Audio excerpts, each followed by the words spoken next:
What if I told you that the gospel message is hidden within the names of Jacob's sons? I'm going to prove it. Check it. The gospel is that in the midst of humanity's struggles and pain, a child is born. He comes from God, who sees our troubles and hears our cries. This child is our connection to God.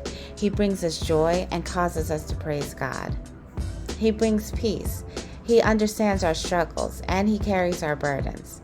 His arrival is a beacon of good fortune and a symbol of the blessings God has given us.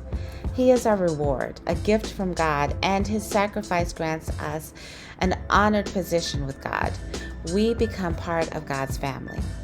Even in our hardest times, he makes us fruitful and enables us to prosper. Our past mistakes are forgotten. Once we were the children of sorrow, but now we are transformed into the children of strength. That's the gospel, right? What if I told you that this exact message is hidden in the first book of the Bible? In fact, it's actually encoded into the very foundation of Israel. If you carefully examine the names of Jacob's sons, known as the 12 tribes of Israel collectively, you'll discover that this gospel message is right there in front of our eyes. It's actually wild. Let's get into it. So here are the 12 sons of Jacob in order: Reuben, Simeon, Levi, Judah, Dan, Naphtali, Gad, Asher, Issachar, Zebulun, Joseph, and Benjamin. Joseph gets an asterisk because his two sons, Ephraim and Manasseh, were adopted by Joseph's father, Jacob. Instead of having one tribe, Joseph gets a double portion as an inheritance because his sons become added as two tribes. Manasseh was the oldest, but he is listed second because Jacob honored Ephraim with the firstborn son's blessing. Now, let's look at each of Jacob's sons' names and what they mean.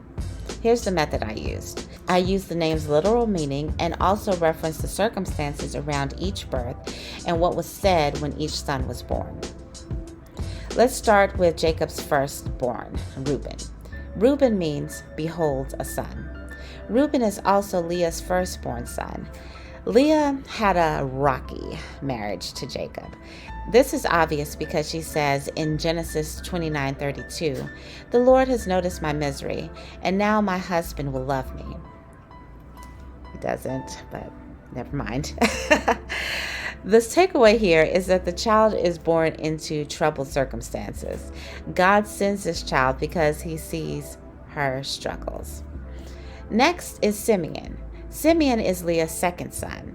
She names her son God Hears because she says that God has heard of her plight and her sorrow. The third son is Levi. Levi means attached. Leah gives her son this name because she believes that Levi will finally make Jacob feel attached or connected to her. Spoiler alert, he does not. Next up is Judah. Judah is the fourth son. Judah means praise God, and it's with his birth that Leah decides to stop worrying about winning Jacob's affection. Instead, she decides to praise God for what he's given her. Leah's sister wife Rachel starts feeling desperate.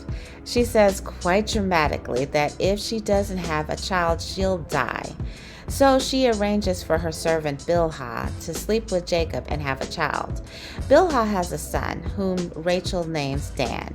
Dan means God judged, and Rachel says that God has vindicated her and brought her justice.